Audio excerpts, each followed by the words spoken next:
Alright guys, welcome to another Wright. Welcome to another episode of Wright. And welcome to another episode of Wright Ace Attorney. Why was that so hard for me to say? Well, anyway, let's get right into this. Great, now the tide is turning in our favor. Great show, Mr. Wright. My sister is good as free. Right. I believe the next lunch you'll be eating is humble pie. What? Man, I like how he's making jokes with me now. Oh, man. I hope you weren't deluding yourself into thinking that the tide has turned. Not over such a trifling detail. But the shoes, this shoots a hole in the whole premeditated theory. But the prosecution couldn't care less if it was premeditated or not. The only thing who seems to care is that lunch lady over there. The defendant, Lana Sky, murdered the detective with a knife.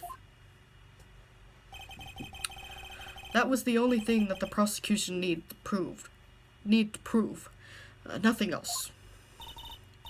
Very good. Mr. Prosecutor, I suppose you think you're clever now. But you know as well as I do that she planned killing him. Oh my god, I just turned racist in like a quick second. It was planned. If she wasn't, why would she be... I believe I'd like to hear your testimony again. Witness, tell us only what you saw, not what you thought. How dare you? My powers of deduction are not to be underestimated. Really now? Angel's deduction. Lana Sky intended to murder Detective Goodman. That's why she called the victim all the way to the prosecutor's office. I'm sure the chief prosecutor had a grudge against the victim. Nothing else could drive that human machine to purge a knife in and again and again. The victim was summoned from the police department into the prosecution's office. It does sound like a It does sound a lot like premeditation, doesn't it? So if I order pizza, does that mean I'm planning to kill the delivery boy? In any case, the defense may now cross-examine the witness. Angel's deduction. Lana Sky intended to murder Detective Gumshoe. You said that, but you haven't told us how you know. That's what I'm about to tell you, rookie. I believe what she just said was a mere prelude to the story she is about to tell. Try not to interrupt her again. Rookie? Never interrupt a storyteller. It's like pulling a bun out of an oven half-baked. Something's half-baked here, alright, and it's you. Oh my god. Phoenix is like, something's half-baked here, and it's this testimony because you're fake. God damn, Phoenix. Try not to confuse the defense witness. They're not very quick with their feet. Now, why did you believe the suspect had intentions to murder the victim? Ooh, why are you being mean to me, Edward? Oh my god. You're so mean. Her actions speak for themselves. That's why she called the victim all the way to the prosecutor's office. How do you know that? You have no proof that Miss Sky called him there. You have no proof that she didn't. Mr. Edward, thoughts? There is no record of a call made on the defendant's, Miss Lana Sky's phone. She might have written him a letter. Come on. Could you have tried a public phone first, at least? In any case, the victim came to the prosecutor's office where he was murdered. I'm sure he had a reason to be there. Witness? Why do you think it was the suspect who summoned the victim that day? I'm sure a chief prosecutor had a grudge against the victim. What made you think that? What kind of grudge? Well, I wouldn't know that. Of course you don't, because she didn't have a grudge. Rookie, I have a lunchbox here now. What's inside? How am I supposed to know? See, we agree there is a lunchbox here, but we don't know what's inside. A person's life is like a lunchbox with pretzels, don't you agree? I get it. That's why the lunch is was so salty. This judge isn't very good with metaphors.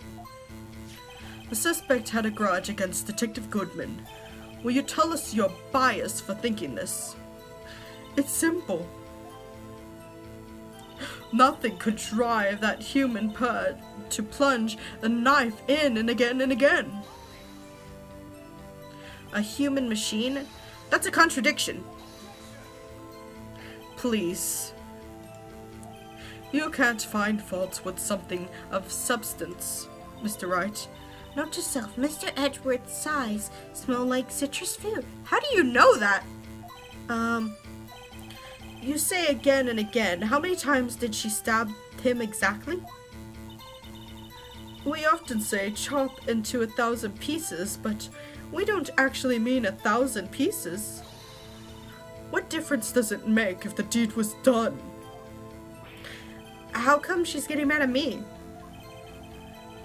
Let's just say she stabbed him several times and leave it at that. Leave it at that? This is a murder case, people. Mr. Wright, you should speak up if you have an objection, you know. Miss Starr has turned out to be as short-tempered as she looked when we met her. Challenging her abilities as detective really set her off. The short, weak wick burns out the fastest. It's a scientific fact. I wonder, wouldn't it depend on the size of the candle? I mean, add more wax and even a really short wick would burn longer. Obviously, more scientific testing is required. Oh, does that not have anything to do with it? Let's see, what do we have here? I know I'm supposed to present something, but I don't know what the fuck I'm supposed to present.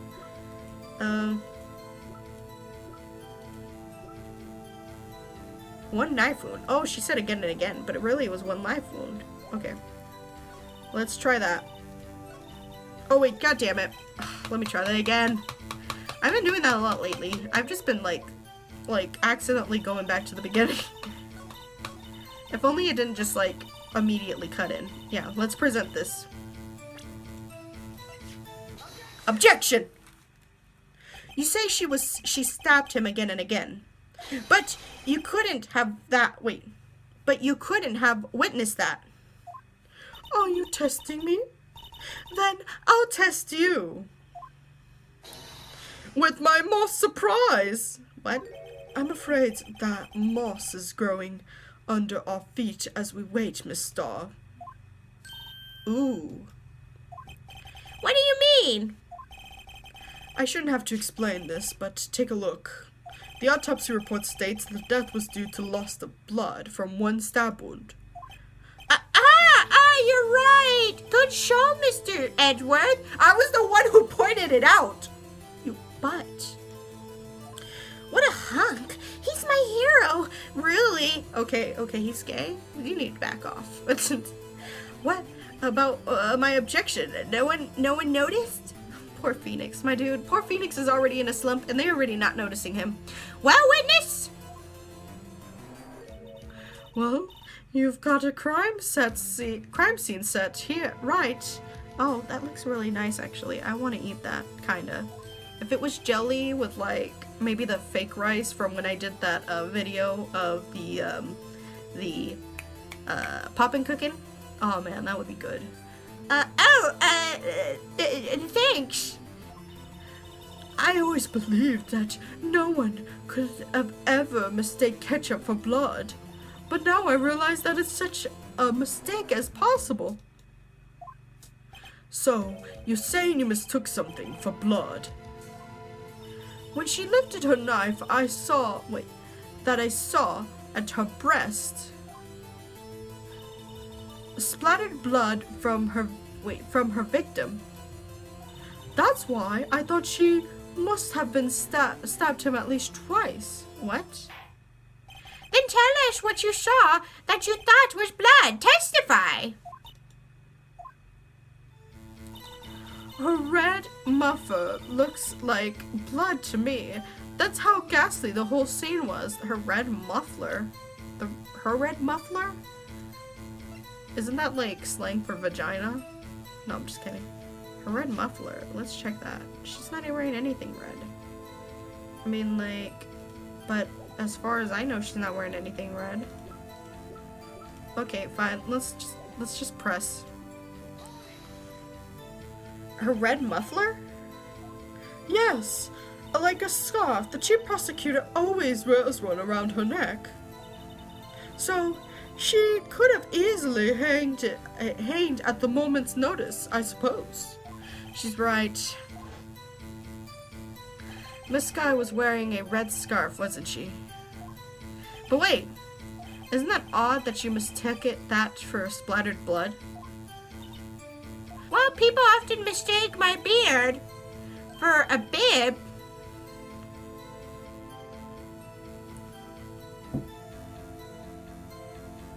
I don't see it. I don't see how you're seeing this. I legit don't see how you're seeing this. Judge, why are you a judge? For a bib? I mean, maybe for a bib if you kept dropping food on your beard. Yeah, that's a joke. Maybe they're making fun of you. But how are you a judge? No, I'm just kidding. A judge with a bib. That's why this place feels so much like a kindergarten sometimes. It really does. Oh my god. You best believe that our judge is actually a 5-year-old. Actually, what do I think I saw? Some traces of blood on her chest. Huh. However, the autopsy is clear on this matter. There was only one knife wound. Apparently, Miss Starr isn't entirely sure of her own testimony. Mr. Wright, this is our chance. Chance for what, I wonder? Miss Starr has turned out to be as short-tempered as she looks. Oh yeah, when I met her. Yeah. We're talking about this. Okay, I'm back. I just had to do that real quick. I had to save and also figure out what the hell I'm gonna do next because I'm confuzzled.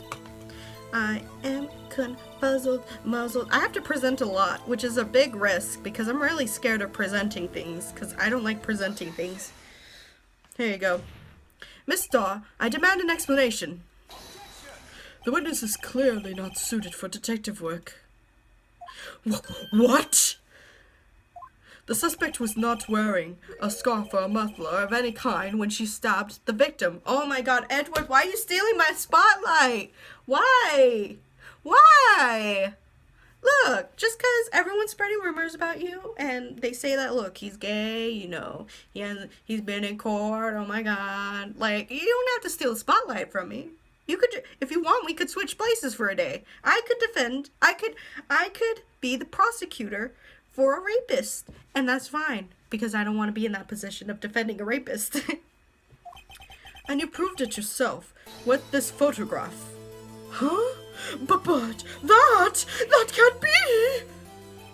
Only a true professional could be so clueless.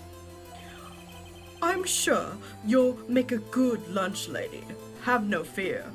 Harsh words, but good. In the end, Mr. Edgeworth prevails. What was my objection? But it was there, a scarf. No, not that, but something red, really. Well, now, where were we? The witness has given us an entertaining interlude, but now, back to business. But what? Very well. Witness, continue your testimony. You saw the crime and apprehended the suspect. Tell us about that. Very well. I do remember some things accurately, at least. Ultimately, we couldn't shake the most important part of her testimony. The most important part? The part where your sister stabbed... Wait, the part where your sister stabbed the victim. The next testimony might just be the moment of truth. Apprehending the suspect. Let's do this. After the murder, the suspect attempted to run behind the parton off to her side. I quickly caught her, explained her rights to her, and arrested her on spot. She arrested her on spot. She gave her a nice Bloody Mary, and she was like, "How was your day today? You gonna tip today? Water's free, of course, in a bar, but whatever."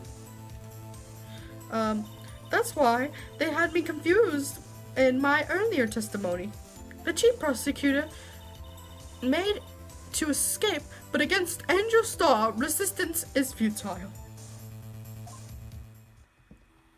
You are quite determined about this scarf, aren't you? I strike like a snake, I bite like a cobra. That's me, Angel Star. That wasn't a very good metaphor. First of all, a cobra is kind of a snake. Don't bother me with details unless you want to get bitten. No thanks. Note to self, Attorney Wright gets bitten by snake. The chief prosecutor tried to resist, but her efforts were vain. She knocked my hands aside, kicked over the oil drum. Oil drum? Hard to imagine. Oh, she's beautiful but deadly, a predator, a leopard woman. Rawr. Very well, Mr. Wright. Your cross-examination, if you will. Apprehending the suspect. After the murder, the suspect attempted to run behind the patron off to the side. So where's this patron on the floor plans?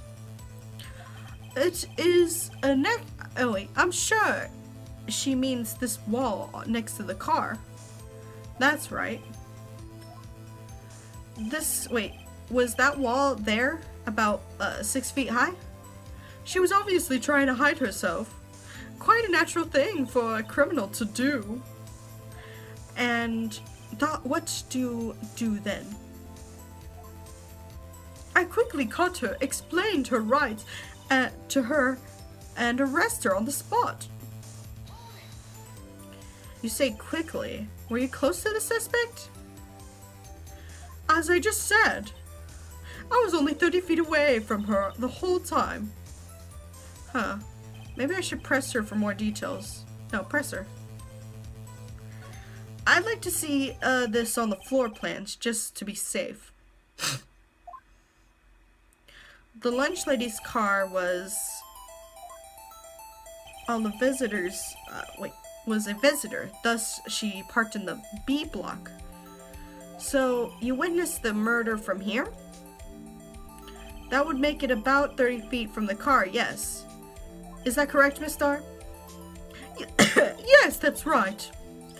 But there was a chain link fence in front of you. I went over it, of course. Amazing cough-up queen. Lunch lady athlete indeed. It would have taken her a little time to climb over the fence. So she couldn't have gotten to my sister that fast. Yeah, the fence was about 9 feet high too. How come this guy didn't get away? When I arrested her, she mentioned the muffler. She mentioned the muffler? What exactly did she say? If I remember exactly, I would have told you in my testimony. Cheeky. Anyway, all I heard her say was the word muffler. Just the one word? So, what you heard wasn't the suspect talking to you, but to somebody else? Yes, the chief prosecutor was talking on her phone. Her phone? You mean this cell phone? Ask further. By phone, you mean the cell phone discovered at the scene of the crime? Yes, ultimately. Ultimately? By my memory, it's like salmon heading upstream, you see. No, the court doesn't see, Miss Starr. The chief prosecutor first attempted to use the phone hanging on the wall. Oh, on the wall? Nah, this is BS. We're gonna have to get into this in the next episode, though. I hope you guys enjoyed this episode of Phoenix Wright Ace Attorney. Feel free to leave a like and don't forget to subscribe if you're new. Also leave a comment down below. And I'll see you guys in the next episode. Stay safe, stay sexy, and I'll see you guys in the next video. Bye! Bye bye bye!